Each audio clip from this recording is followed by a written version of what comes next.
Hello, everyone. Please be aware that this is a public meeting and it is being recorded. Because the meeting is public, participants and viewers have no reasonable expectation of privacy. By continuing to be in this meeting, you are consenting to being recorded. Hello, everyone. My name is Melissa Andre. I'm the Executive Director of the Tax Review Board. Today is Thursday, February 17th of 2022, and we are convening a session of license and inspection. Nancy has a couple of cases. Nancy, our board chair, has a couple of cases she wants to read into the record. And our first case will be case number 1. The petitioner has requested a phone hearing. And so I will start setting that up while Nancy reads in the other cases. Nancy? Good afternoon, everyone. The Tax Review Board hearings for February 17th, 2022 will come to order. Before we get to today's cases, as Melissa has indicated, we have a couple of withdrawals and continuances. Wharton Homes LLC, last 4 digits of the docket 9270 and 8885 have both been withdrawn. Sonia Francis, last 4 digits of the docket 6972 has been continued. We'll turn now to the first item on our agenda. Nicole Frevere, last 4 digits of the docket 9325, and the property address is 2161 32nd Street. This one, as has been indicated, will be a virtual hearing or possibly just phone. I don't know if there'll be any video with it. And we'll be set up in just a moment and go to that as soon as it's ready.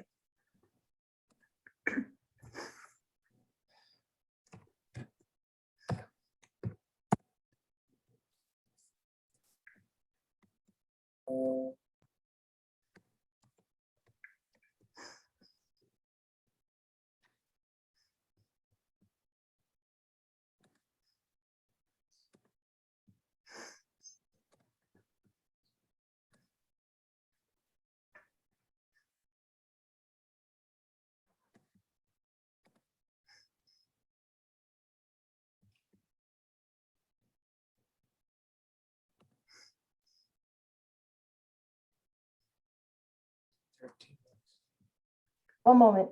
I'm trying to figure out where this person is. Okay.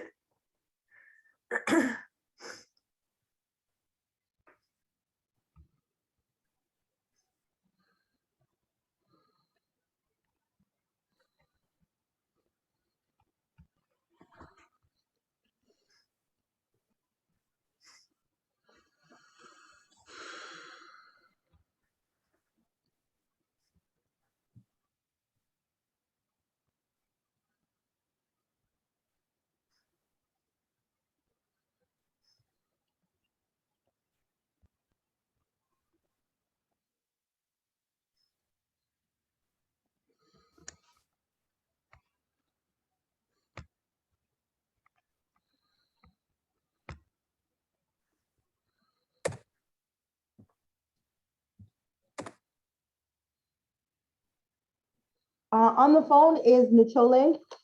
Can you identify yourself? That is Nichole Red Dr. Bear. Can everyone hear her? Barely. Okay, one more second. Let me see if I can use this. Okay, can you just keep your voice loud, please? Can you repeat your name? Nichole Red Dr. Bear. I'm sorry, ma'am, you're gonna have to speak a little bit louder than that. Nichole Red Dr. Bear. Can everybody hear her? I could hear her that time. Do you swear or affirm to tell the truth with everything that comes before the board? I affirm. She affirms. Okay, thank you. Who has this matter for the city? Hi, this is Christopher Johnson for the City of Philadelphia. Okay, you're the attorney for the city, correct? That's correct. Okay, just wanted to make sure that that was on the record. Do you have anyone with you who needs to be identified and sworn? Yes, I believe there's going to be 2 witnesses for the city in this matter today. There's Richard Wade and Tom Rybakowski. Okay, Mr. Wade, please identify yourself for the record. Richard Wade, litigation support, license and inspections. Do you swear or affirm to tell the truth with everything that comes before the board? I do. Okay, thank you. And the second witness? Thomas Rabikowski, City of Philadelphia, license and inspections. Do you swear or affirm to tell the truth with everything that comes before the board? Yes. Okay, thank you. Could we have the numbers for the record, please? I don't know who's providing those. This is for the property at, I was gonna say, Mr. Wade. Okay. this is for the property at And he was starting. 2161 32nd Street. Demolition, the labor, $15,068.18. And administrative charge, $3,164.32. Interest, $4,657.36. Total amount due, $22,889.86. Okay, Wade, what's the bill date? I have 316. I'm sorry. I I have think that's right. 3/16/2016. Thank you. okay. Does the city have any opening comments before we turn to the petitioner? I would just like to say that as a preliminary matter, the city objects to the jurisdiction of the board on this case due to the untimeliness of the filing. I know that the bill date was mailed out. It stated 3/16 of 2016. I don't believe this was filed until 2.5 years later, in August of 2018. A delay of 2.5 years. For that reason, we would argue that it should be dismissed as untimely. I believe Melissa might correct me on this, but I believe there was in the interim, a non-protonc request that was filed by the petitioner with the board that was agreed to. Correct. It was approved by the chair of the board on August 9th of 2018. And Approximately the time that the petition had come in here, but we had reviewed and agreed to it, and we don't always hold to the firm time factors that are specified. And for the record, the city's position on this is that the petitioner, the one asking for non-protunct relief, has the burden of making an evidentiary showing regarding the breakdown of the process that led to the delay, and that there was a minimal delay between the time in which they found out their right to the appeal and the appeal being filed. Okay. And I would add, I don't think the city is ever apprised of a non-protunct request until we get into a full board hearing. Okay. I think one of my fellow board members was about to state something or ask a question. Right, I think noting the objection that we should turn to the petitioner and ask her to address it, you know, the delay issue. Fine, thank you. Okay, let's turn to the petitioner then. Please tell us why you're here and what you're looking for from this board. Be sure to include any information about why you had a delay between when the bill came to you and you filed the petition.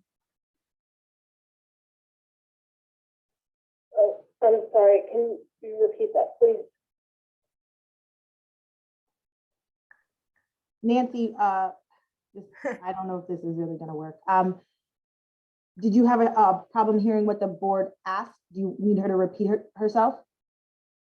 Yes, Okay, Nancy, can you say that one more time? Okay, please tell us why you are here, what you are looking for from this board. Nancy? Can everybody hear me? I can hear you. Nope. Hold on one second. Can anybody hear me? I hear you. Oh, We hear okay. you. We Oh, hear okay. you. Can you hear me? Not anymore. Can you repeat? But just the a second, question maybe, for the petitioner? no, I'm not muted. No, we hear you, Oh, we Nancy. hear you, Nancy. Can you repeat the question Look, for the look. petitioner? Melissa, Yes, isn't there a number yeah, where, that's what I where was she asking can this call about. directly into Zoom? Yeah, Huh? yes, I'm gonna give it to her. If everybody could just hold tight, Yeah. I'm sorry, that might be a Thank you, better way Ryan. to do that. Thanks, Ryan. So we're all on hold. I think so.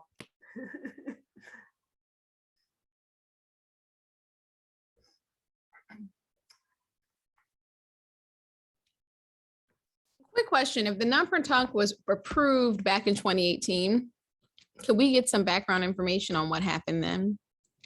If there was a hearing at that time? There was a hearing then? I'll wait till Melissa comes back, but if it was already ruled on, that means we potentially had a hearing. It might have been a continuance. So I'll wait till Melissa gets back on that, on what the, I'm not sure that what I know of in 18 was a review that I made to provide a non-proton approval to let it come before the board for a hearing. okay, understood. All right. But I thank- don't know whether there was anything at the master's level or anything else in between. Ms. Ward, I think I can weigh in on that.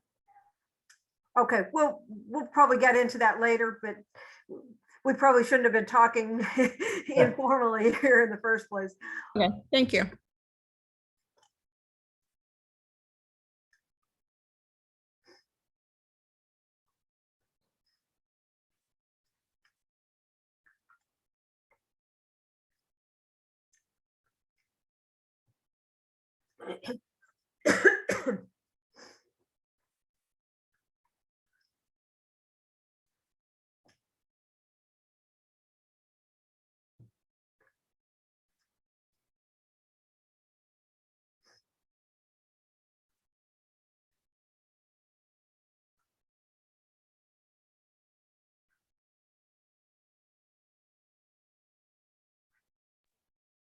I apologize. She's calling in now. So if we could just hold tight one more moment. Okay, thank you.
Melissa, are there problems connecting the phone call?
Okay, so the petitioner just called and says she can't get into the room. So we're gonna try to do another case while I work it out with this petitioner.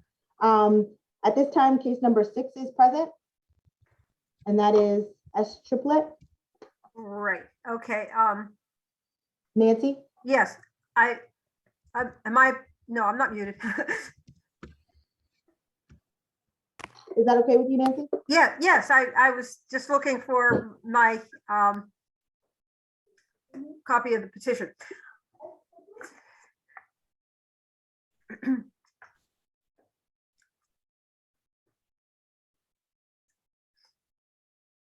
Sorry, today's been a bit of a wacky day. Nancy, can you hear me? Yes, I can. All right, great. This is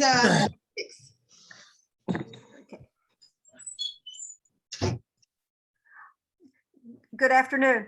Yes. We ask that you sit as close as you can to the computer because that's where the microphone is, as well as the camera to see you.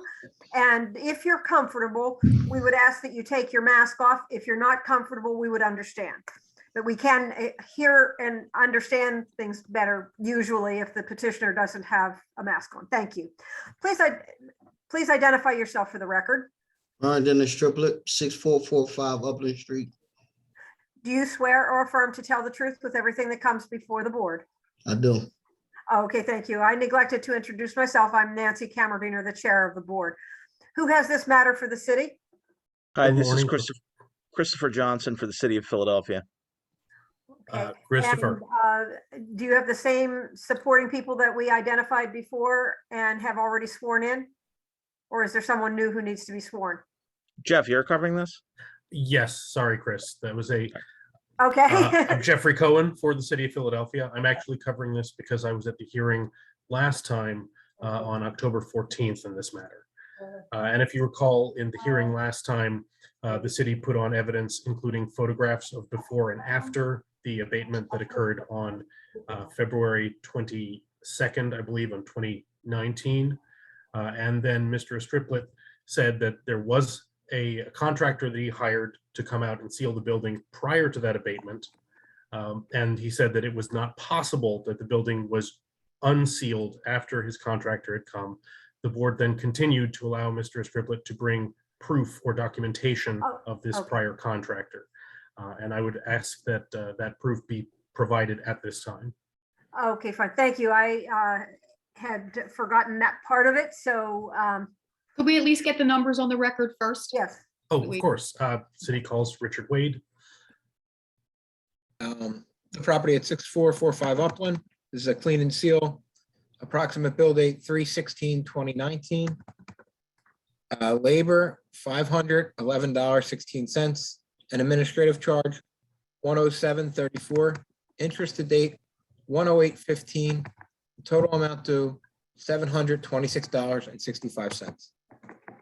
And Mr. Wade, do you remember if we entered the bill on the record last time? I believe so.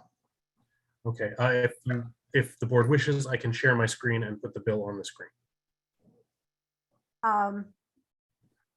Does anyone on the board want to have that put on the screen at the moment? I think we're okay with it. We understand what the numbers are and we don't always see the actual full bill. Okay, thank you. Okay. Then let's turn to the petitioner.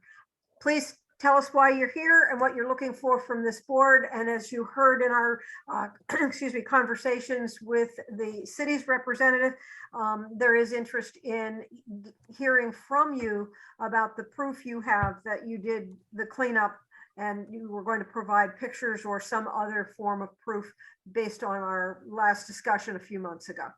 So we'll turn to the petitioner.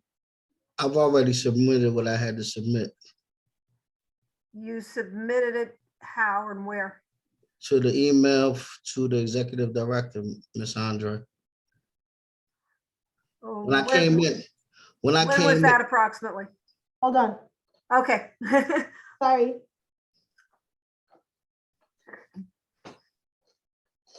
Oh my gosh, you did, I remember. I'm not sure how I can show this, but sorry. What are we looking at, Melissa? This looks like Mr. Estraplet, can you describe what I'm putting up? those pictures are the performance style of L&I when they seal the building up in the area. This is particularly how they do it. They have, as you can see, the orange sign, the extra board on the sides, the extra board on top. They seal the properties off in a uniform fashion. If you've seen any of their work, all of them are uniform. They're all done the same way. And if you look at the pictures they submitted with my house being boarded up, it's not boarded up in that manner. So that means they didn't do it. Is this your home? That one is not my home. Is this one your home? That one is not my home. They're all uniform. Are That you? one is are not you my telling- home either. are That you one is telling not the- my home. Are you telling the board that you submitted pictures of other properties L&I has taken? Correct, that's what I did. Because Okay, they already have the picture that Mr. Cohen had submitted. of your property? Correct. And so And I you're- also submitted a receipt from the construction company that did the ceiling. That is correct. He provided a receipt on 11/12/21. Savage and Miles General Contractors. I can send this to everyone. I was about to ask, could that please be sent to the city? Of course. Hello to whom this may concern, and this is dated January 15th of 2019. I was paid $500 by Mr. Bernardine Estraplito, pick up plywood and board up property at 644 Upland Street. The cost was $500, was for materials and labor. Any questions or concerns, please feel free to contact me directly at 267-597-9233, Monday through Friday, 8 a.m. to 5 p.m. Thank Sorry. you, George. Director Andre, is that a receipt or a letter? It is a letter. I wouldn't describe this as a receipt. Then the city would object that that is hearsay without the declarant here to testify to the contents of that letter. That's why he left his number so he can be called in if need be. I have the actual receipt. You have it with you, sir? You have the receipt? Can I come and get it? I don't have the actual receipt here, but that states how much he was paid. Is that not sufficient as a receipt? And when, and did, you probably, it probably was what was included with what was already stated, but what was the date of the work that that person did? What was the date on there, ma'am? January 15th of 2019. January 15th of 2019. Oh, Well, let me, well, the issue at hand is that we needed you to provide a receipt showing proof that prior to the city's evidence that was presented at the last hearing that the property was boarded up, that you paid someone and that they actually boarded the house up. That could have been proven by providing the actual receipt that you received or I having. misunderstood what you said, but I had the person who wrote me the actual receipt the first time write a written statement of what I hired him to do. Oh, I understand what you're saying, but what we're saying based on what the city just objected to, you need to have a firsthand knowledge. So he would have either needed to come in today. So and can we put him testify. on the phone now? We're all visual. Everything is visual. Can I call him up and add him on then? So you want to call him as a witness and Correct. have him on the phone? Yeah. Okay. Melissa, is that document notarized? That letter? No. So it's not notarized. Okay. So would the city object to him having a phone call for the witness to come in and testify? if the witness is going to participate telephonically, that's fine. I would ask that he be sworn in and the usual protocols followed. Perfect. All right, let's get him on the phone then. 1 second.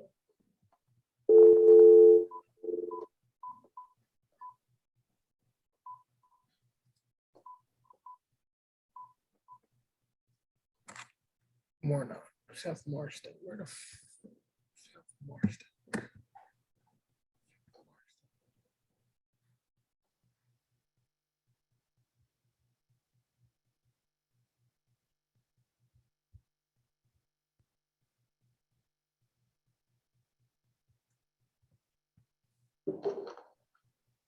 No one's picking up the phone. Try this one more time.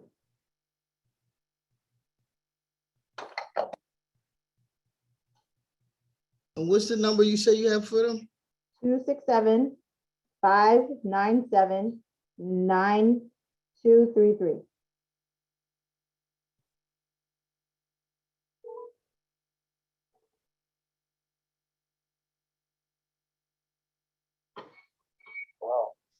Hello, is this George Savage?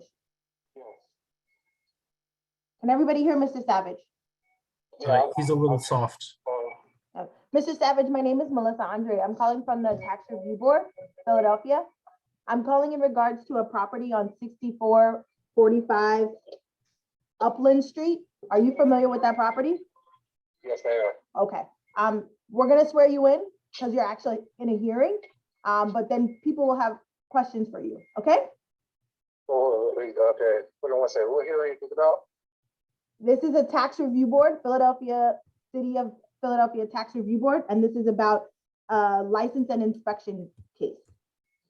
Okay, I have to call my partner on that. No, it's about me. Tell him my name. Bernardine Striplet, Oh. Upland Street. Okay. Hold on, let me get this office. Hold on one second. I want to prepare for this conversation.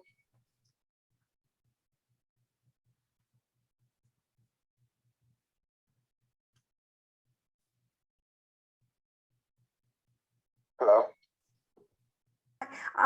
This is Nancy Cameron, the chair of the board. We ordinarily ask anyone who's testifying to identify themselves for the record and then swear that they're telling the truth. So if you could repeat your name, please. George Savage. Do you swear or affirm to tell the truth with everything that comes before the board? That is correct. Okay, thank you very much. We understand that you have done some work at the property that's in question here and would be able to verify what you did and when in time you did that work. Would that be possible for you to do? I can remember what I did, the time frame. I have done so many jobs since then, I couldn't really tell you around the time, the exact dating or around about. Approximate time? I don't even have my notes in front of me. Listen, I'm testifying today and I have nothing in order. I don't, you know what I'm saying? Like, call me out the blue. I'm not even prepared for this. Yeah, I'm sorry about that, but we were in the middle of the testimony from Mr. Esterput, and he referenced that you would be able to verify the timing of when you did the work for him, and that's why we put in the call to you. The working question is, When we boarded it up, did you write a note? Sir, can I ask you a question? This is Melissa Andre again. I'm just trying Okay. to, did you write a letter? yes, I did. I would have to go into my, let me do that on the phone. I was actually on the site and you gotta give me a second to get my stuff together so I can give you the relevant information needed. 1 second, let me pull up my email. Okay.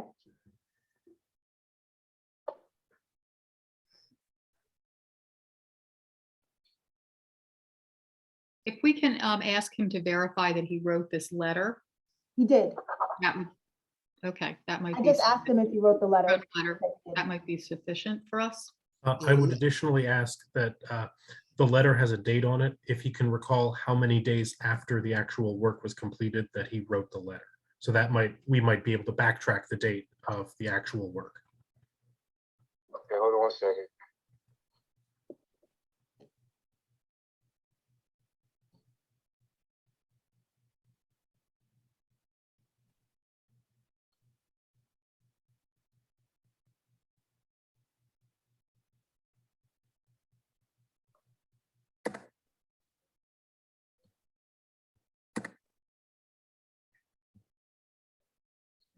So I think this is it here.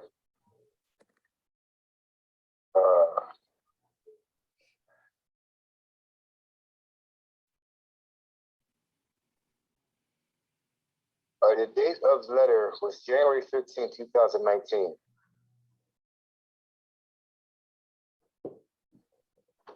I'm sorry, I couldn't quite He get said that. the date of the letter was January 15th of 2019. And how long after the work was done was that letter written, or does that letter contain within it the date that you did the work? No, the date, the letter was more like an invoice, and that was probably the following day that I sent that out. If I'm not mistaken, try to be timely with it. So So the your work- testimony is today, the work was done approximately January 13th or 14th, 2019. Is that correct? Do you agree? Yes? He said, I think he said yes. Yes. Okay. Any other questions for, I do have a question for Mr. Savage. Was the work that was done using plywood to board up the front of 6445 Upland? Yes, I think it was a total like 7 windows. We used 3/4 inch plywood and reinforced them with some wooding behind the ones needed, as well as a door in the back. Okay. I'm going to piggyback on that. Was there any other cleanup? I'm sorry. Was there any other cleanup done at the time, if you recall? Not to my knowledge, I don't think it was, when I went in there, I don't think it was too bad. I was able to do what I had to do without any type of restrictions, to my knowledge. Thank you. all right. Thank you very much for joining us in this impromptu way. We appreciate that. Any other questions? I guess that covers our questions for our add-on witness. Thank you very much for joining us. Okay. Any other questions for our petitioner from board members? I have a Anything few else for the questions. city before we step Oh, aside actually, to see if hold we've on. got a decision? Yes, the city does have some Mhm. Richie Wade as a rebuttal witness and some argument after that. Okay, But I do have some questions for the petitioner first. please go ahead. Good afternoon, Mr. Striplett. Now, 6445 Upland Street. Is this the only time you've had to board up this property? This is the only time the city asked me to board it up, correct? And is this property in an area that is known to have consistent issues? No, the area is immaculate. I currently live in the property now. And the city hasn't provided you with notices of consistent issues over the course of several years? with No, this sir. property? No, sir. When I purchased the property, if you could see, I haven't purchased the property as of recent. I haven't had the property long. And no, sir. That was Is the only it time. correct that you've owned the property since, hold on one moment, since 2014? I believe so, correct. Okay. I have no more questions for Mr. Striplett, but I would call Richard Wade for rebuttal. Okay, and he's already been sworn, so please proceed. And with the board's permission, I'd like to share my screen. Go ahead. I just want to make sure that this is large enough that you can read this. Mr. Wade, can you see what's on the screen currently? Yes, I can. Okay, well, the current exhibit is not the one that I'm going to show.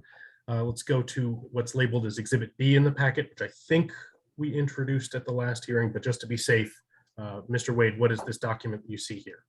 Initial notice of violation. And what's the violation, or actually, who was this notice issued to? Bernardine Striplett, And what's the date of the notice? 9/24/2018. And what is the notice informing Mr. Striplett of? At the time of the inspection, it was a vacant property located at 6445 Upland. I believe that window and a door were open to trespass. Can you And speak up a little bit more, I'm sorry. please? Okay. I believe a window and a door were open to trespass, and there was an accumulation of rubbish and garbage throughout the exterior of the property. And this again was September of 2018. Yes. Moving on to what had already been entered at the last hearing as Exhibit C1, or Exhibit C, including photographs, Exhibit C1. I'm going to move to Exhibit C2. Mr. Wade, the photograph that we dealt with earlier, this shows one of the rear windows of this property open, correct? Yes. And that time, what is the time index of this photograph? I believe it's 1:51. And then moving down to the next photograph, this photograph shows that that window has been boarded up, correct? Yes, correct. And what's the time index? 3:04. My math's right. And well, this, let me ask you about this photograph. Is there a significant amount of trash or debris in this photograph? Enough to warrant a violation, yes. And the time index? 1:51.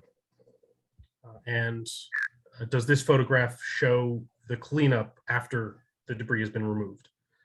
Yes, And the time index on this photograph? 2:44. And I'd also point out that you can see in the corner of this photograph that the window to the left is still open, indicating it hadn't yet been boarded up. Now I'm skipping down to the new exhibits that were added in the city's updated packet. And I'm showing Exhibit G on my screen. Mr. Wade, what is this exhibit? An initial notice of violation. And who was this initial notice issued to? Bernardine Striplet. And what's the date of the notice? March 25th, 2016. And what's the notice notifying Mr. Striplet of? I don't believe this one has the open to trespass, but I believe it's for the exterior violations of rubbish and unsanitary conditions. Thank you. And I'm moving down to the exhibit that's been labeled Exhibit H. Mr. Wade, if you can tell us what this exhibit is. Another initial violation notice. And who was this issued to? Bernardine Striplet, And what's the date of the notice? September 5th, 2018. And this is separate from the other notice that was issued, I think, later in September in this year, correct? I'd have to see the violation numbers, but I could. If you'll permit me, I'm going to scroll up to Exhibit B. What's the violation number on Exhibit B? 656162. And I'm scrolling down again. I apologize, to Exhibit H. What's the case number on this exhibit? 652738. And what issues are noticed in this violation notice? And I can scroll down if you need. Sorry. I believe it's the same. It's just the exterior of the property. I don't believe this. I'd have to see the whole thing. I don't. Okay, so the same thing. So are there issues with overgrowth or plant overgrowth or weeds? I believe everything in this one is just the exterior rubbish and exterior trash and unsanitary conditions. Okay. And the first floor window. And I'm scrolling down to what has been labeled Exhibit I. If you could please tell us what's the exhibit that I put up on the screen. Another initial notice of violation, Bernardine Striplet, 1/13/2020, and it's a different L&I violation. What violations are notifying, or what violations are cited herein that were given notice to Mr. Striplet? This is the lack of a vacant property license. And if you can you scroll down? Oh, yes. And the Sorry, same the- sanitary conditions. And specifically with respect to this second violation that's cited, what type of violation is PM 301? I think it's a blighting violation. It's how many of the exterior blighted I would say like abatable violations are classified. And is it fair to say then that over the years that Mr. Striplet has owned this property, he has received multiple notices of exterior and blight related issues? Yes. So then is it fair to say that he should be aware that there is an ongoing need to maintain this property at 6445 Upland Street? Correct. I would reserve just a little bit for redirect, but I see Mr. Strickland would like to do some cross-examination. Yes, I would. Mr. Wade, now, Mr. Cohen, do me a favor, go back up to Exhibit C, back in the course. backyard. Right there, Let me know which photo. right, This right one? there. Okay, this is my property, the one that's not fenced in, correct? Now, look at the condition of the properties next door. That is a deliberate dump. These people would come back there and not only dump in my backyard, this backyard, that backyard, that backyard, that backyard, that backyard, that backyard. It's you, who can control that? All I can do is clean it up every time, go there and make a police report. There's several listed. And that's not only with the backyards, that's also with the fronts. These people are illegal dumpers. They come on our block. They don't live in the community. So how you don't understand the fight that I'm up against? All I'm doing is fighting day by day. Each time you come out, you keep hitting me with new sanctions as if I want to live like that, like a savage. Who wants to live like that? That's not me. I clean it up every time, and then they continue to do it. And look what they do to my neighbors' properties. It's not just me. We're all living with the nightmare. But like I said, we changed the neighborhood around. This doesn't exist anymore. And Mr. Wade, the reason why you were continuing to give me new violations is because we're playing chase each other. You and I know who each other are. Every time I try to call your office, you'll be out in the field by a certain time. I'm not running around chasing a ghost. If I'm supposed to talk to you and you reach out to me, you leave me a letterhead saying, hey, contact me. But every time I call your office, they say he's out in the field, he's out in the field, he's out in the field. What am I supposed to do? Do any board members have questions of the city? Yes, the same exhibit. What is the date on this? You called out the time, but what is the date of this picture? This is 2/22/19. Well, The day they said they boarded up my particular party and cleaned up my particular property, they didn't, tag everybody else on the block. Did you give out violations? At the last hearing, this was entered, all of Exhibit C was entered as exhibits taken on February 22nd of 2019. okay. So the date for all of those photos is the same. Okay, and then if you could scroll down to the other violations that you showed during your case in chief, the new exhibits. Of course, starting with Exhibit H or Exhibit G. So on the date of this notice that was sent out, what were the next steps that the petitioner was supposed to take as it pertains to correcting this violation? Mr. Wade?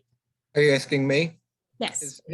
His course of action would be to either appeal the violation to the Board of L&I review if he did not feel that the rubbish warranted a violation, or if he didn't feel that the property was open to trespass, or he could have cleaned the property and been in contact with the inspector that wrote this violation. This one that happens to be on the screen is an Inspector William Stern, and there is contact information and for both the appeal or the inspector on these violations. I believe that there is a compliance period given on all of these. There is some notice, obviously these properties there's some difficulty in the upkeep, but that's why these violation notices are sent out and a grace period is given for the compliance. But there's, with this notice that's sent to 6919 Souter Street and the actual responsibility for the property on a daily basis, that's basically it. Okay. And if I can add, just looking at this exhibit and the other exhibits, H and I, this notice in red in the center of the first page, you are ordered to correct the following violations prior to the next reinspection date included. That reinspection date is actually in the first paragraph here. A reinspection will be conducted on 3/28/2016. And that is uniform for the other exhibits. If I scroll down to Exhibit H, you'll see the next reinspection date, 10/5/2018, and Exhibit I, 2/17 of 2020. Okay. And my final question, were there any appeals filed to any of these violations or notices? Is that directed towards me or Mr. Cohen? I assume that you are directed to answer the question because you are under oath. Yeah. Okay. If you could please. To the best of my knowledge, I've saw no appeals on the either system that we used at the time. It was a Hanson system, and I saw no appeals through the Blair system. Thank you very much. Any Now, other does Mr. questions from board members, either of the city or of the petitioner? I have one question for the petitioner. Mr. Striplet, when did you testified that you now live in the property? Is that correct? Correct. And when did you move into the property? Approximate. Yeah, I know approximately. It was March 1st, 3 months after the Corona thing started. So March 1st, 2020, because before I would have to go through there weekly. I've gone through this place weekly to make sure, because these people are petty. They used to give me tickets in front of my house for a little bit of leafage. If a little plant grows out the sidewalk this big. Now I live in Northeast Philadelphia where more higher paying taxes are paid. They don't bother us for nothing like that. But if I get a little plant grows this big in front of my sidewalk, $46. So yeah, I used to go through there weekly until I moved in. I moved in March 1st, 2020. Thank you. That answers my question. Thank you. Any other board questions? If not, are you ready to step aside and see about reaching a decision? Yes. Did the Yes. city make very short closing argument? Oh, I'm sorry, but go ahead then. Well, we have heard two different sides of Mr. Striplet today. There's the side that says that L&I is out to get him and that they're constantly giving him notices and telling him to fix this, that, or the other. But we've also heard I fixed it once and then it was never a problem again. And those two don't really, they conflict. They don't really jive well with each other. But we do have the photographs from February 22nd of 2019 showing exactly the work that was done on that date. And I think it is also fair to say, as Mr. Wade indicated, that it has been an ongoing upkeep problem, and that Mr. Striplet was aware, because of the multiple notices, that he was required under the law to come back, to do maintenance, to do checks, and that's essentially what is required of a property owner under the code. Because if he does a cleanup and then someone dumps more trash in his property or breaks into his property, then that property is still a problem and it does need to be abated.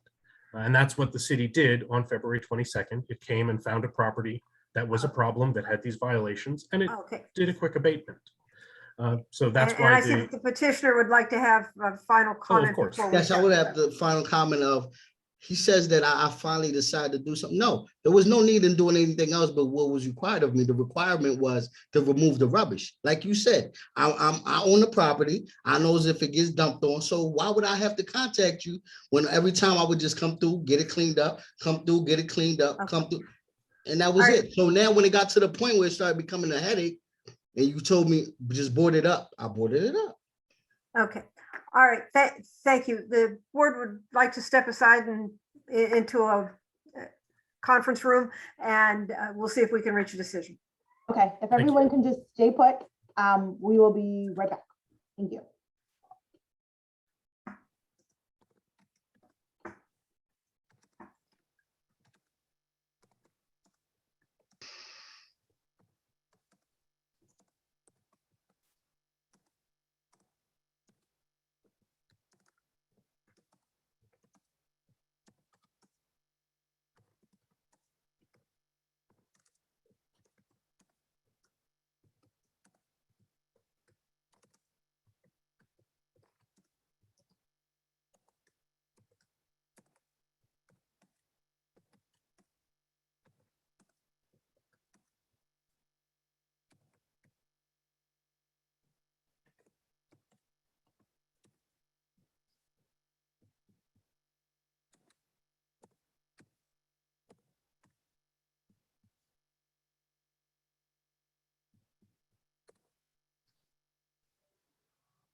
Okay, everyone, the board is back.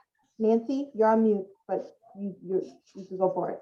Okay, after discussion, the board has reached a decision. It's our decision to abate the administrative charge and the interest, and leaving the base amount of $511.16. We would ask, well, first off, you'll get a letter from us that spells out our decision. Both sides do have the right to appeal to the Court of Common Pleas within 30 days of the date of our letter.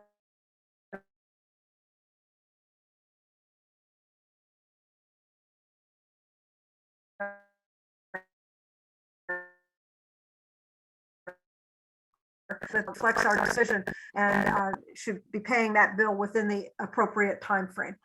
Any questions? Do other board members concur? Oh, yes, I'm sorry, I should have asked concur them. with the decision, George Matthews. Paula Weiss, I concur. Dominic Ward, I concur. And Nancy Camerdiner, I concur. Thank you, members. Thank of the you all. board. I believe that concludes my matters today. May I please be excused? Yes, you may. Thank you. A pleasure. Bye now. And Thanks. thank you very much, Mr. Wade. Good job. Then Mr. Striplett, do you have any other questions or concerns? No, that's fine. Okay, you'll get a letter from us in about 2 weeks. All right, thank you. No problem. Thank you very much for coming in. Thank you. Okay, we're gonna go back to case number 1. I think she's in the Zoom hearing. Miss Randolph Berbier. Barbera, yes, ma'am. Okay. I don't know if we want to re-swear her in or reread the numbers. I defer to council and the board. Okay. Do we have her on camera or just on phone? On the, well, she's in the meeting. She's just not on camera. Okay. So we're returning to the hearing we had before. We were already on record with the numbers for the record, and the witness was sworn in at that time. Let's just indicate that we are confirming that all parties are duly sworn and we're ready to move back with where we were. I'm not sure that we really had any testimony that was presented in a way that we could all deal with it. Did this city have any opening comments that we should repeat at this point to refresh everyone's memory? Yeah, I would. This is Christopher Johnson for the city of Philadelphia. I was raising a preliminary issue for the board is that, and it's my understanding, just for Ms. Furbear and the board, that when someone is asking the board for a nunc-pro-tunc hearing, they file the form requesting nunc-pro-tunc relief, but there's no hearing and there's no chance for them to actually make a record that would meet the jurisdictional requirement that the board consider whether they would be legally entitled to that nunc-pro-tunc relief before the board schedules the hearing. This is the first time, to my knowledge, that the board would get a chance to evaluate whether, legally speaking, the person is entitled to the nunc-pro-tunc relief. And they have a burden to show that there was a breakdown in the administrative process that caused the delay in filing the appeal. Okay. I think this board is generally much more informal about that than what you're stating. Perhaps we haven't been following the letter of the regulations, but we have generally gone on the side of hearing from the parties and making decisions based on what we hear during our meeting. So from that standpoint, unless there's another board member who speaks up and doesn't want to move forward without some piece of that, I would say we should be going forward to hear from the petitioner and learning more as questions come up during our hearing about what actually took place. Well, I think we should at least hear why she delayed in filing the petition. I think that's a fair request on behalf of the city. And I think I don't disagree. have a record of what happened here. Right. So with that in mind, why don't we turn to the petitioner and ask her to tell us more about the situation, why she's here, what she's looking for from this board, and her perspective on why there was a delay between the time that the demolition and the bill took place and the filing of the petition before the tax review board. So if Ms. Furbier, I'm not sure if I'm pronouncing your name correctly, but if you could address the board and let us know more about your situation. Yes, ma'am. My name is Nachole Randolph Faber. I own 2161 North 32nd Street. I had a building on the property that was demolished by the city. I am assuming March of 2017.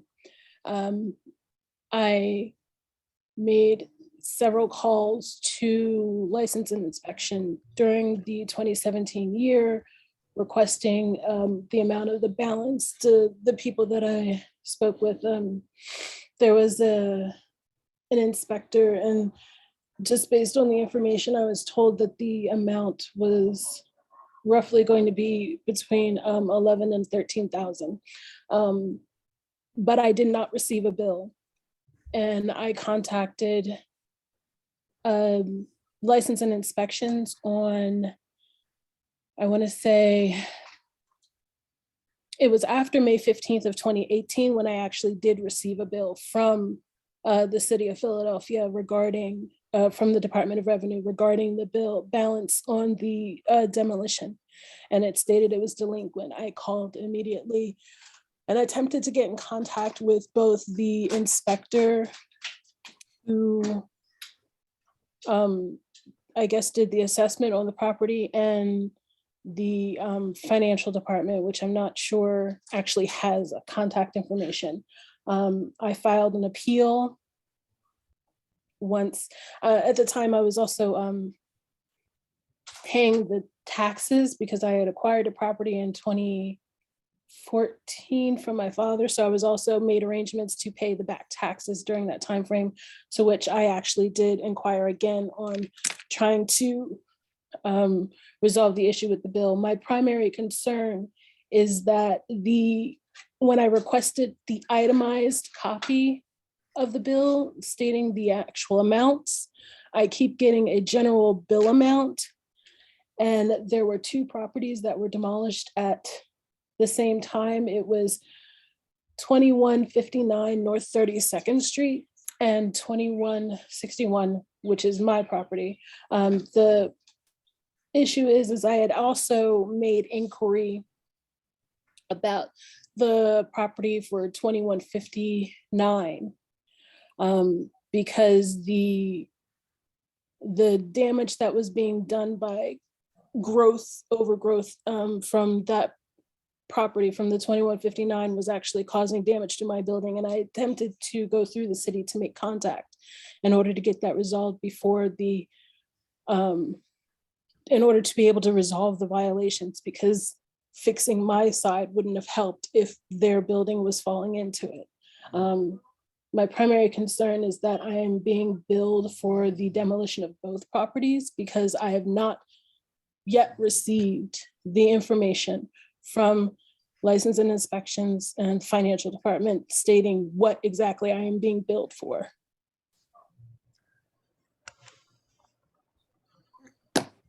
Perhaps you covered it, but when did you acquire the property? You said you got it from your father. But, what was the date when you acquired ownership? I received the property from my father at all. In 2014, based It was on 20. Yes, it was 2014. Okay. Yes.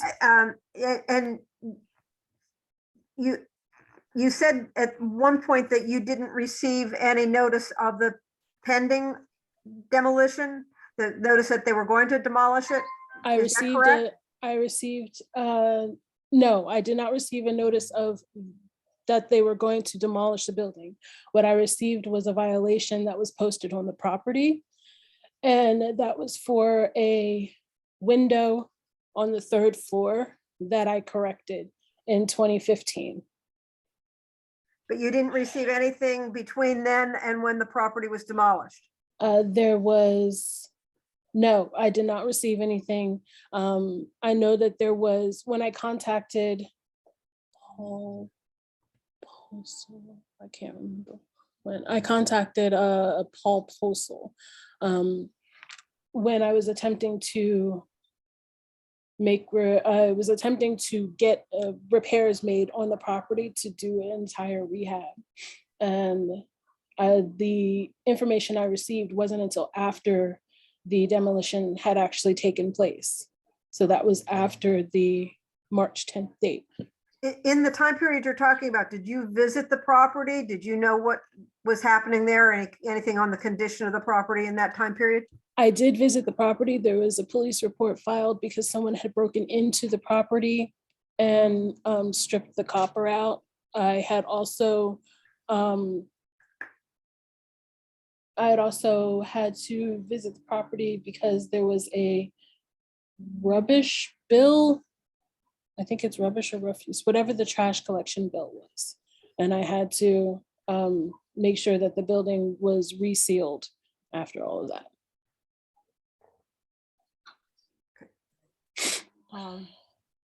Any other questions from board members for the petitioner? Yeah, just for clarification, you received the first bill on May 15th, 2018? It's dated May 15th, 2018. I don't know what day I actually received it. It would have been after that date, obviously. But I immediately called L&I. So if there would be record of my call attempting to contact Mr. Quigley. Okay, and subsequently you filed this petition that we're hearing today on July 1st, 2018, correct? I believe that is the date. I apologize because at the same time I'm trying not to confuse my dates. I can look at the actual date. I have the petition in front of me and it's dated 7/1/2018. Okay, so that's within the 60 days. So I believe this non-proton can be granted because she actually filed it timely. Are we in agreement on that as a board so we can proceed forward? Because I think that's what we can adjudicate at this point. Yeah, I concur with that. Thank you. Yes. Okay, now that we've gotten that out the way, we've heard, I think, a amalgamation of opening statements from the petitioner. Do we want to turn over to the city to start their case in chief? I think so. Okay. The city is going to call Inspector Tom Rebikowski. And he was sworn earlier. Is it okay if I share my screen? Sure. Mr. Rebikowski, what is your position with the city of Philadelphia? Supervisor of construction compliance, assigned to contractual services unit or emergency response, also court liaison for the department. Have you had a chance to review the city's files with regard to the property at 2161 North 32nd Street in Philadelphia? Yes. Okay. I'm showing the department's evidence packet, and after the preliminary legal position of the city, we're on page 7 of the city's exhibits. Can you tell us what this document is? This is a final notice of violation indicating the property at 2161 North 32nd Street as eminently dangerous. It's the date of the notice is April 14th, 2014. It indicates that the case number in reference is 426273. It's made out to the owner of record at that time, a Ricky Scarborough Sr. at 221 Drexel Avenue, Lansdowne, PA 19050 is where the document was mailed to. Again, it's declaring the property as eminently dangerous. And what were the conditions of the property that led to the decision of the department to declare it imminently dangerous? It is the flooring assemblies of the interior are marked as in a state of collapse.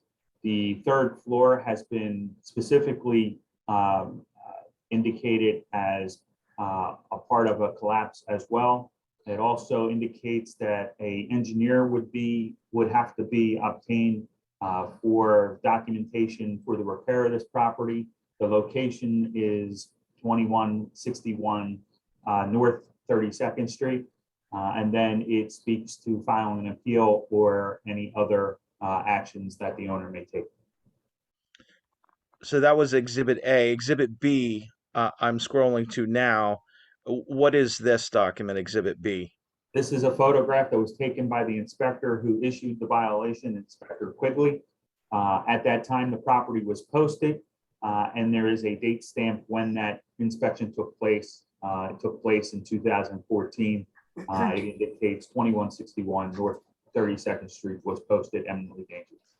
And can you tell us the exact date that was posted, sir? The font's very small, but I do know that it was back in April of 2014. Does that help? April 10th, 2014. Okay, I'm going to scroll down and we're going to look at Exhibit C. It's marked Exhibit C within the city's exhibits. What is this document? That's a copy of the deed recorded on September 3rd of 2014. It is the transfer of a property from Ricky Scarborough Sr. to Nicole R. Furby. And it is clearly indicated on the document that it is his daughter, and the price of the transfer was for $1. And scrolling down, is this the deed recording the transfer from Mr. Scarborough to Ms. Furbear? Yes. And if you go to the end of Exhibit C, I'm scrolling down. The last page is Exhibit C is a document that we're looking at right now on page 15. What is this document? This is the document that is filed with the Revenue Department or the tax record.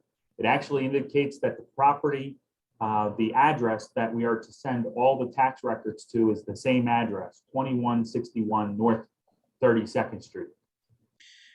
And so this is the tax record for that transaction. They declared what was the value exchanged for the property? The value that was exchanged was for $1. Okay.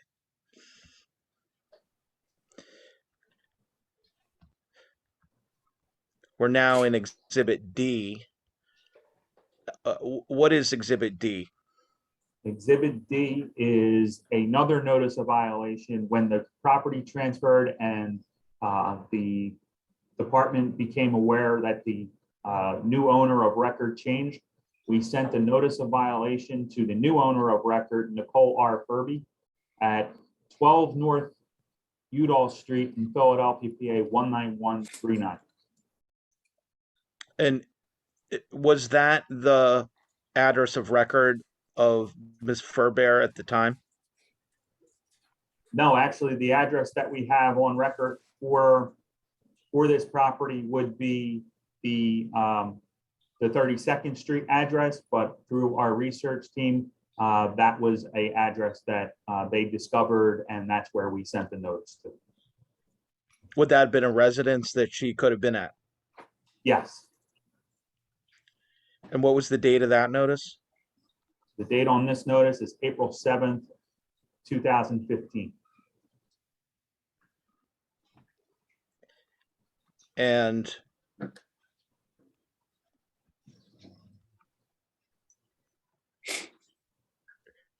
did we send this notice via certified mail? Yes. And what is this document that's marked Exhibit E? This is a copy of the returned card referencing the delivery of a document or returning of the notice of violation that it was sent via registered certified U.S. Postal Service. It references the same case number. It's 426273, which is the same case number that's on the notice of violation.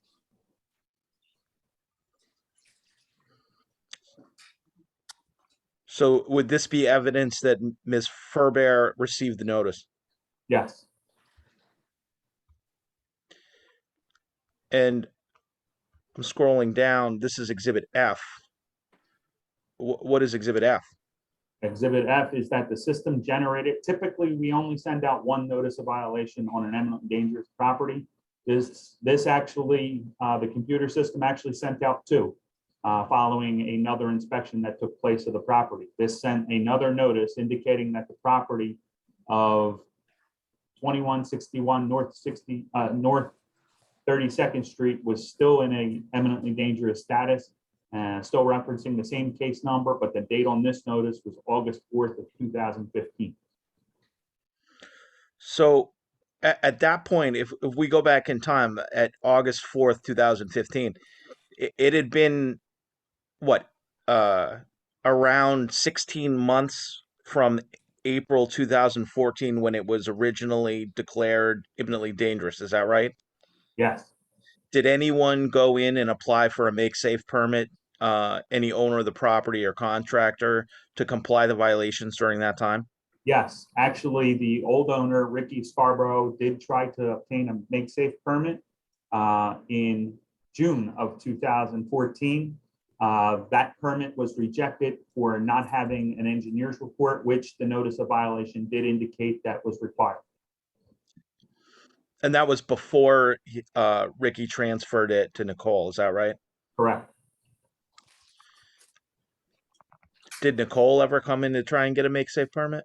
No, that's the only permit that's referenced in our system for this property.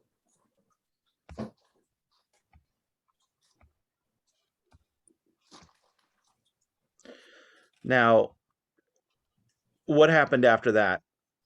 What happened after that was the property was placed to bid for demolition along with the neighboring property. The demolition was placed to bid on February 7th, 2016. So wait, so you said February of 2016, is that right? Correct, So that's more than 6 months after the second notice had been sent to Ms. Furbear, right? correct. And nothing had happened at the property in all that time? No, Did anyone appeal the violations? no, not that I'm aware of. Now, who was the winning bidder for the contract? The winning bid was Pedro Palmer Construction. The bid came in at $30,000 for the two properties. It was, or $33,000 for the two properties, which was divided up equally between the two properties. So, what is this document that we're looking at that's marked Exhibit G? That is a purchase order that is approved by our procurement office with a PO that is sent to the award-winning demolition contractor, giving them the notice to proceed with the demolition. And so the total was what again? The total was $33,000 for the demolition of the two properties. Essentially, each property was charged $16,500. And is that indicated on the middle of the page? Yes.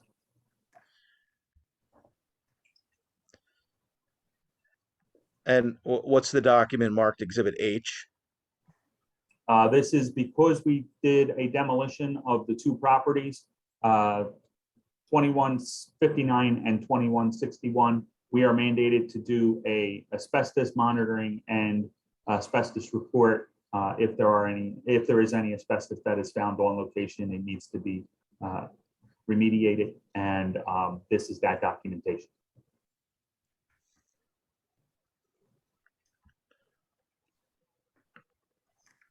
And what is the document that's marked Exhibit I? This is a notice of, this is actually a notice of violation that was sent for the neighboring property. It was sent to the owner of record for that property and the address that we had on file. Unfortunately, it's the address that was vacant.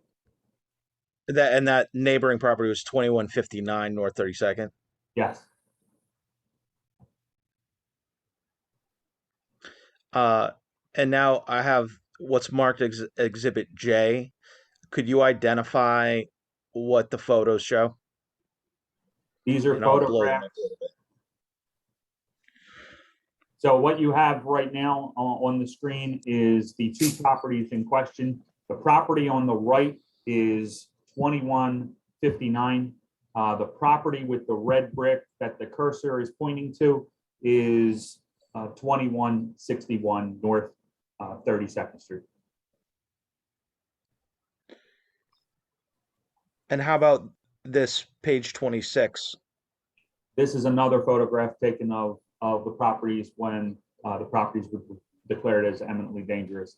Unfortunately, due to, it shows some deterioration, but I cannot tell whether or not that is which property that is. Okay. How about page 27? This is the property in question for the rear of the property. Can you see any conditions on the property from the photograph that would lead you to believe that it's a danger to the health and safety of the neighborhood? You can see that the rear of the property is in a state of collapse. Does it look like anything could fall off of that building? Yes, the rear bay of this property, and I believe this property is the property in question, which is 2161 North 32nd Street. And this is page 28. Can you identify anything from this photograph?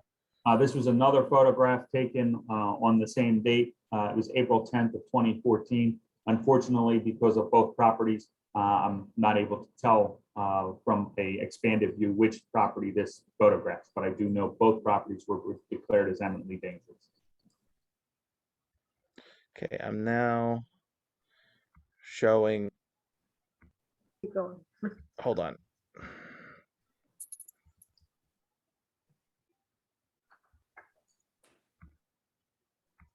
This is marked as, I believe that's page 29. Can you tell us what we can see in this picture on page 29? This is a photograph of the subject property at 2161 North 32nd Street. This shows a side view taken from the rear profile of the property. You can see from the previous picture that there has been some sort of work that was unpermitted work, in that some of that collapsed section of the third story rear bay has been removed. There is a sheet of plywood that's been essentially attached to the property, but you can still see that there is deterioration with the main roof, in that you can see on the left-hand side, third story window, you can see straight through the roof. You can see daylight, essentially. You can also see that there is still, this is a corner property, and it still poses a threat to the public and the properties around this location. This picture was taken on February 23rd, 2016, around the time of the demolition. And was this property open to the elements? Yes. Was there any, you had said there was evidence that work had been done on the property, and again, no permit had been pulled for that work, is that right? Correct. And now we're on the next page. What can we view on this page? From this picture, you can see this is the neighboring property to the left. That's the one with the rear bay that's essentially wide open. The subject property is on the left, where all the vines are hanging off of what would have been either a rear garage or a rear structure, attached structure. You can see that this is the three-story structure on the right-hand side.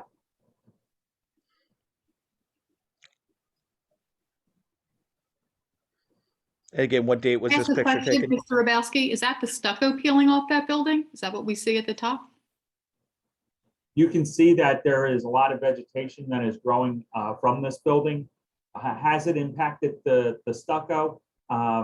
It certainly draws moisture from the bricks. Whether it's penetrated through it completely, I cannot say, but I do see that there is a line so something was attached, and it's allowing moisture to penetrate into the stucco of the property. And then we can see an open window.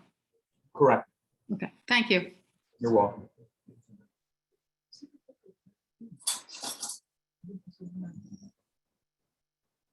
We're now on the next page. Can you identify what we're looking at here? These were another set of photographs, or a photograph that was taken on February 23rd, 2016. It is a photograph of both rears of the property. It depicts the conditions of 2159 and 2161 North 32nd Street at that time.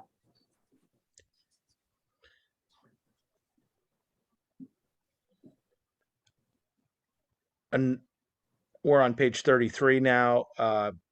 In this picture, what can we see? This is another vantage point of the subject property, 2161 North 32nd Street. Again, it shows from the side profile towards the rear of the property, showing essentially what I already described from the picture before. It's a 3-story property in a state of structural distress, in that it was still declared eminently dangerous at the time we placed it out to bid for demolition. Can you see a hole through the roof from this vantage point? Yes, the third story left-hand side window does show a opening in the main roof, in that you can see straight through.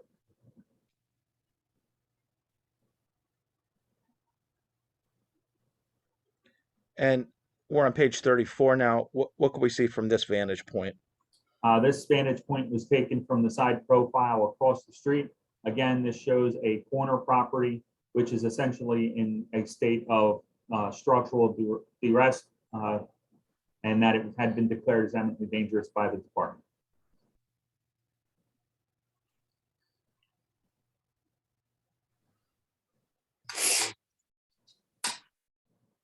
And now we're on page 34. Sorry, 35 rather. This is another photograph taken of the front of the properties in question. This is actually a photograph of the neighboring property at 2159. Okay. And the last photograph. This is an interesting photograph, in that this is a photograph of the 2 properties in question. 2159 on the left, that's the one with the gray front, and 2161 North 32nd Street, that's the 3-story on the corner. It actually still has the remnants of a eminently dangerous posting on the front of the property. But I'd like to draw your attention to the left-hand side, to that multi-story building that appears to be a school or some sort of large facility that has a lot of pedestrian traffic. And this building basically sat approximately 1 block away from that facility. So it would have been a dangerous situation to have this building abutting what's an open sidewalk open to public traffic. Correct. And possibly school children, as indicated by the school zone. Correct. Walking by here each day. Absolutely. And this photo was taken, it was posted at least before February 23rd, 2016. Is that right? You can see that that's not the normal color of our posting, as we've had numerous hearings in front of this board. The brand new posting is a very bright, almost orange red color. This has been weather beaten to the point that it is a very shallow pink. So it's a very old posting at this point, you're saying? Correct. Okay. What day did the demolition on the properties commence? I have that the demolition was awarded on 2/7/2016. I do not have the exact date, in that the contractor has roughly 30 days to complete the demolition, weather permitting, or anything of that nature. So you're not aware the time frame during which the demolition happened? I do know that the permit was issued for the property was placed out to bid on February 7th of 2016. But when they exactly started the work, no, I don't have that exact date. So wait, when was the permit issued? On the same day it was bid out?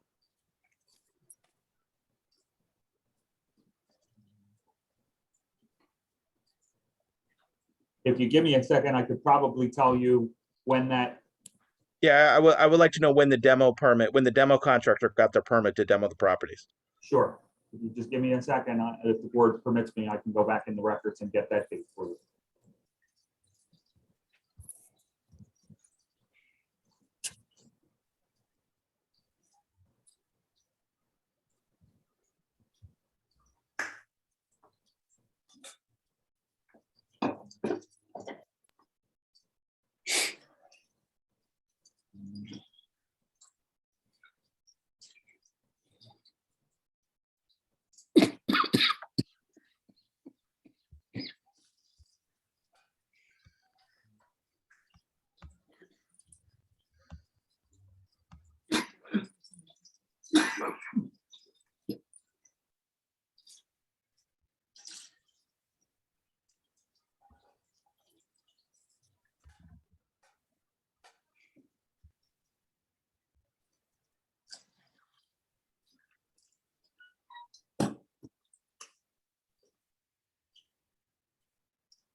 Okay, so I have in our records, as of February 29th, 2016, the area inspector at that time indicated that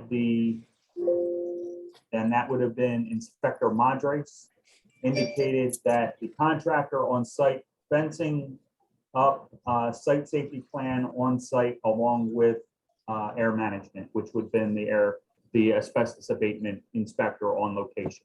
Could you zoom in on that? It's a little small for us to see. I'm showing, this is still the purchase order. Okay. This is not related to the testimony that's happening right now, but this is the purchase order. You can see the date on the purchase orders, 225, required by 324. And Mr. Rebkowski, what was the date you're saying the inspector did the initial inspection? The date on this inspection was February 29th, 2016. And that would So that indicates when they put up the fencing to do the demo. correct. Okay. I'm going to show one last exhibit, and this is a bill that was generated and sent to Ms. Furbear. Mr. Rebkowski, do you recognize this document? Yes, it is. Can you tell us what it is? This is a actual invoice that was generated by our old computer system. It was generated in our Hanson system. It references work that is done to the subject properties. In this case, it was an abatement and a bill that was sent for the demolition of the property. The work complete date is March 10th, 2016, which coincides with the completion of the demolition of the property. The total costs is $19,965, which coincides with the labor cost that the city incurred for placing this out to bid, plus a 21% administrative fee. So that amount reflects the total amount of the demo plus the administrative cost? Correct.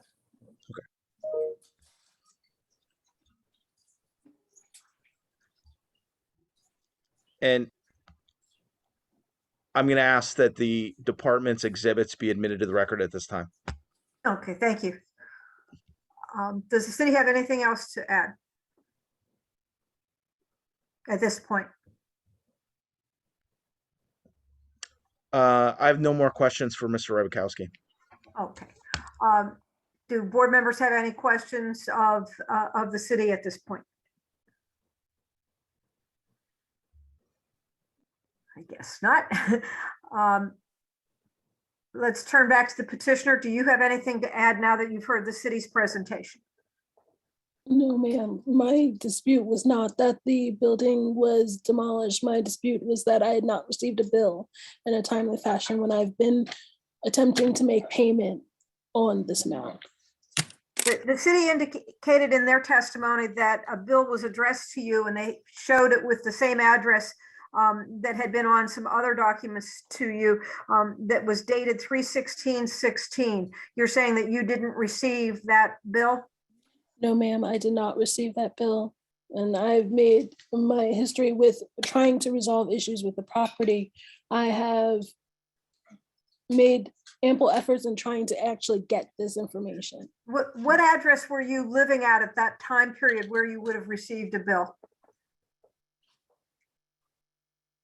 I'm sorry, I'm not understanding. My mailing address is the 12 North Udall.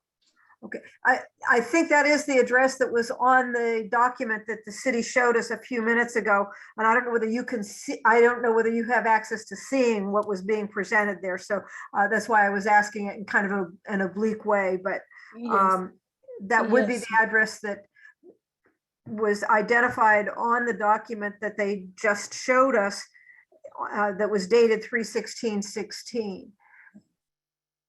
But yes, you say you did not receive a document at that time? No, ma'am. The first document I received was the May document.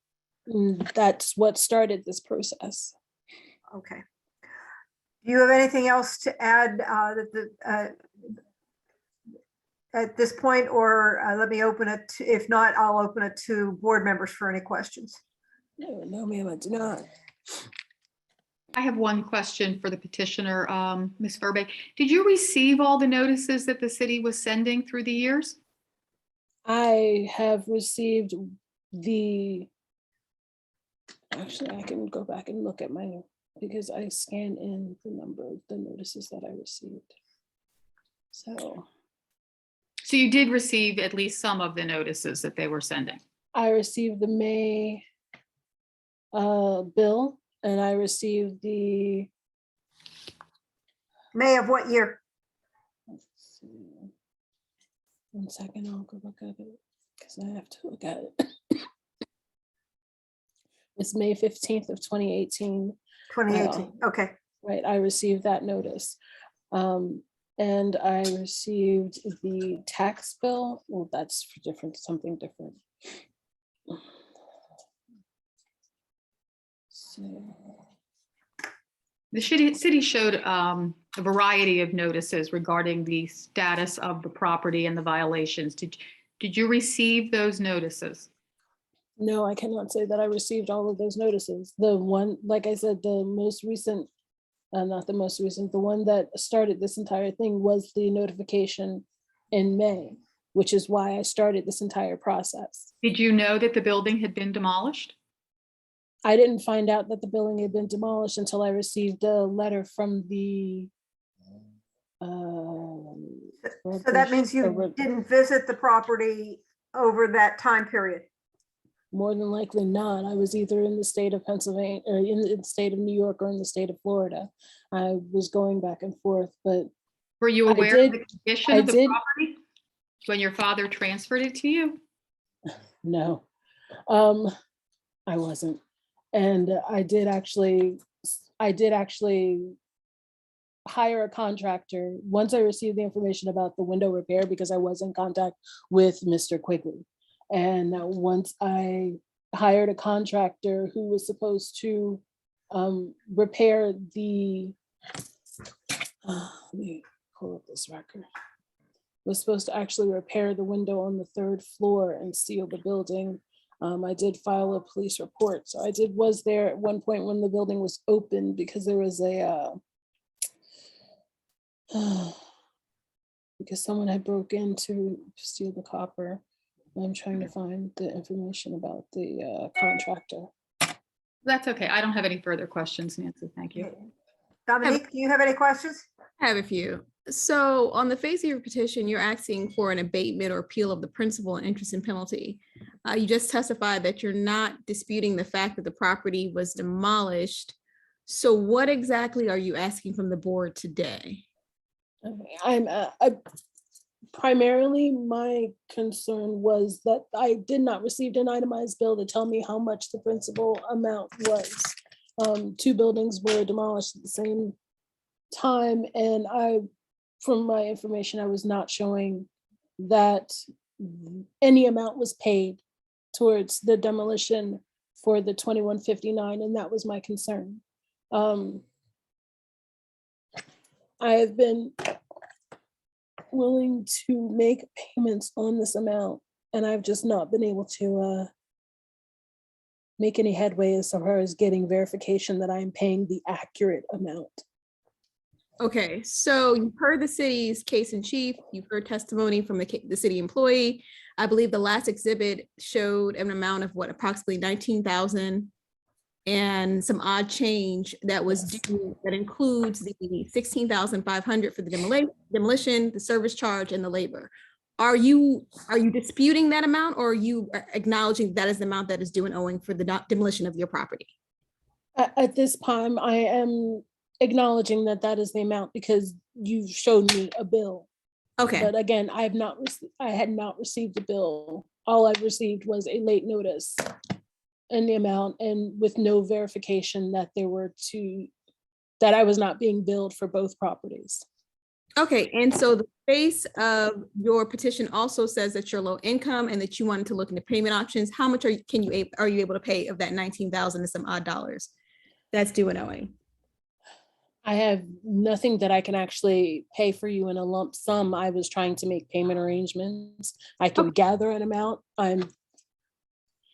My goal is to pay it off. I had payment arrangements with the real estate taxes, and I'm just looking to make reasonable payments that I can afford. Okay, I have no further questions for the petitioner. Do you still own this property and do you have any plans for the now vacant lot? It was supposed to be my house and everything else. And yes, I still own the property. I have no idea what I'm going to do because I would have to be approved for a mortgage to rebuild on it. And that is a process I've already started. But COVID has delayed things So significantly. you're thinking of doing something with the lot, not selling it? No, I'm not selling it. Okay. Can I make a brief argument? Right, we'll come back to you in a moment. Paula? No, I was going to say, ask if we were finished, ready to go Oh, back. okay. But wants to make some Just a brief argument. The issues that the petitioner has raised in this case were that not understanding the bill, possibly not having received the bill.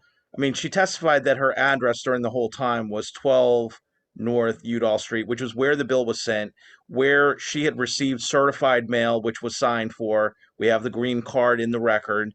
It's a matter of record that that was her residence. She said she was traveling around, but that's not an excuse for not getting your mail.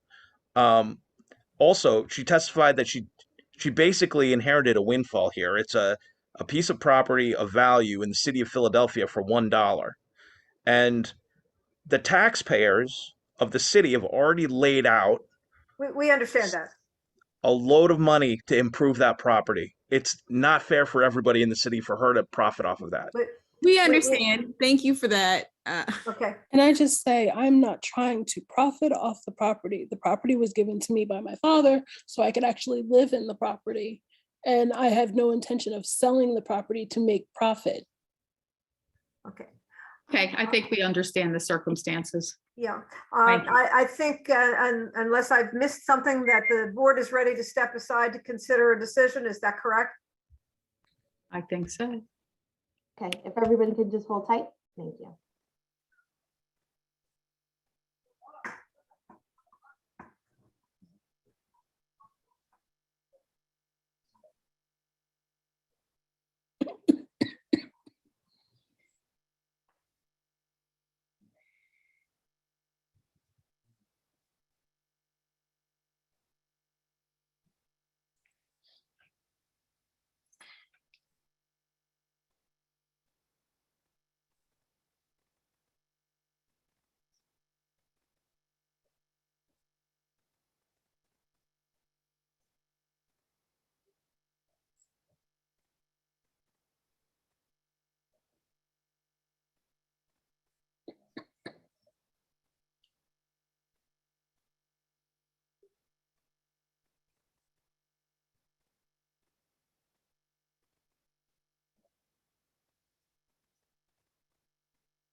Mm. Mm.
Excuse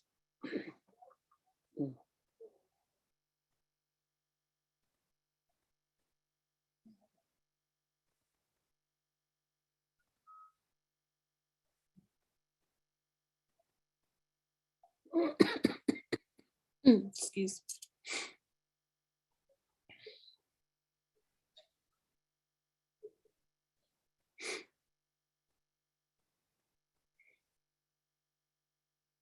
Okay, Nancy, we're all back and you're, okay, perfect.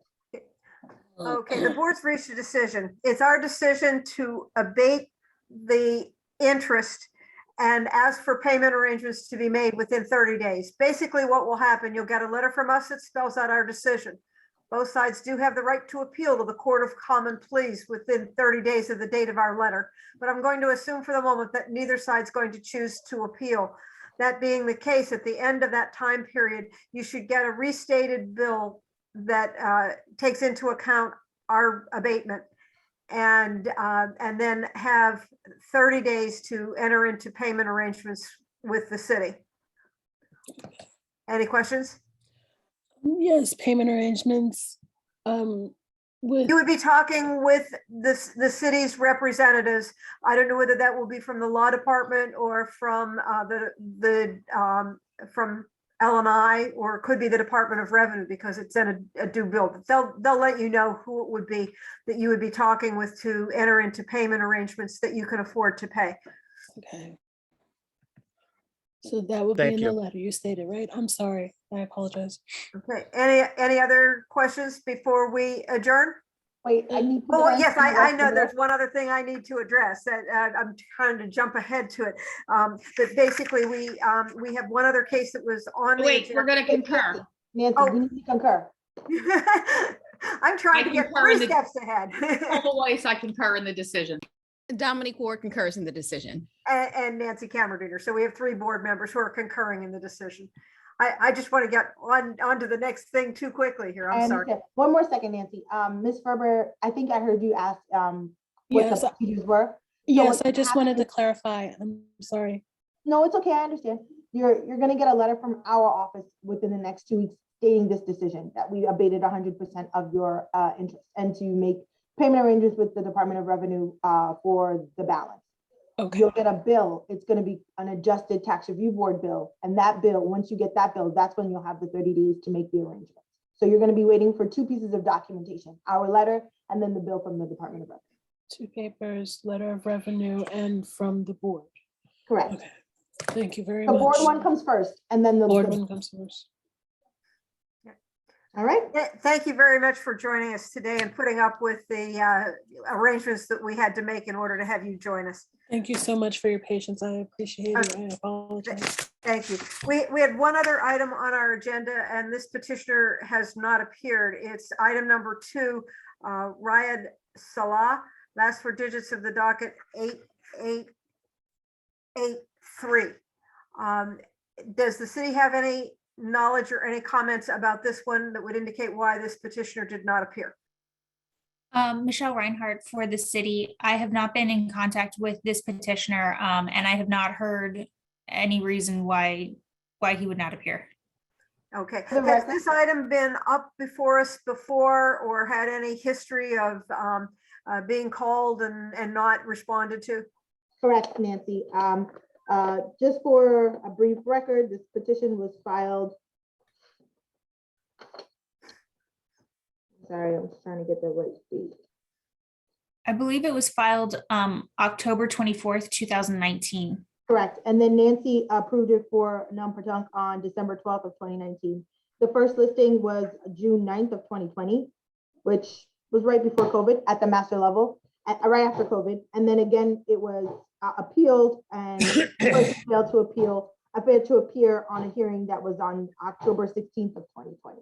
And so it was listed before the board because there were two missed master level hearings. And this is the first, But not at the full board.